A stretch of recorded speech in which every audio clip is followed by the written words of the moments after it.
Alhamdulillah. Alors il y a quelques jours, quelqu'un m'a demandé conseil concernant le futur prénom de sa fille. Cela m'a rappelé qu'il est important, je pense, de donner une modeste intervention concernant le choix du prénom des enfants. Beaucoup se posent la question, quel prénom je dois choisir? Est-ce que ceci est autorisé ou cela est autorisé? Ou tel prénom plutôt est autorisé ou pas? Il est important de savoir qu'il n'y a pas de, quelque part, de prénom musulman. Alors il y avait des compagnons qui n'étaient pas arabes et qui avaient des prénoms et le prophète ne leur a pas recommandé ou obligé de changer de prénom. Par contre, il y a des règles à respecter. Alors il est important de prendre en considération un hadith rapporté par Abu Daoud où le prophète alayhi salatu wassalam a dit: au jour de la résurrection, vous serez appelés par vos prénoms et les prénoms de vos parents. Donc choisissez des beaux prénoms. Et dans un autre hadith rapporté par Al-Bayhaqi, le prophète alayhi salatu wassalam a dit c'est un droit de l'enfant sur son géniteur que celui-ci, c'est-à-dire le géniteur, les parents, choisissent un beau prénom à l'enfant et lui donnent une bonne éducation. Par contre, si le prénom a une mauvaise connotation, une mauvaise signification, eh bien cela est interdit en islam.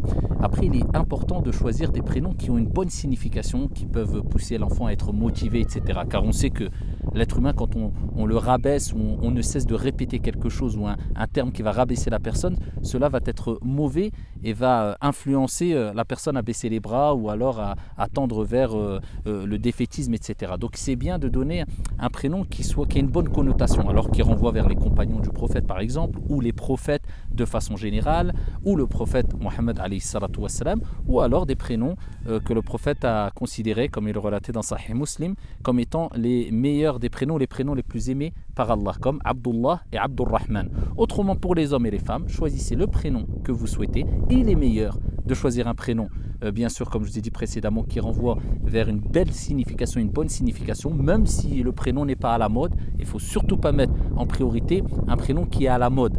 Alors on trouve quelquefois des prénoms qui soit ne sont pas interdits, mais qui veulent rien dire, simplement ça sonne bien. Alors bien sûr on ne le recommande pas du tout. On recommande de choisir des beaux prénoms et surtout pas des prénoms qui sont interdits. Par exemple, le fait de se dire serviteur en citant un nom qui ne fait pas partie des noms d'Allah. Par exemple, Abdou Naoufel, par exemple, Naoufel ça fait pas partie des noms d'Allah, serviteur de Naoufel, ça on peut pas.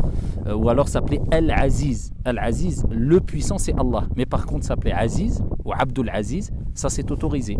Ainsi de suite. Donc il n'y a pas de prénom musulman et tous les prénoms sont autorisés tant qu'ils ont une bonne signification. Et les meilleurs des prénoms, c'est ceux qui ont une bonne signification et la meilleure des significations et qui renvoient vers les plus grands des hommes et les plus grandes des femmes. Cela va rappeler tout au long de sa vie à l'enfant qui était la personne qui a porté le prénom qui lui-même porte. Wallahu a'lam, walhamdulillah.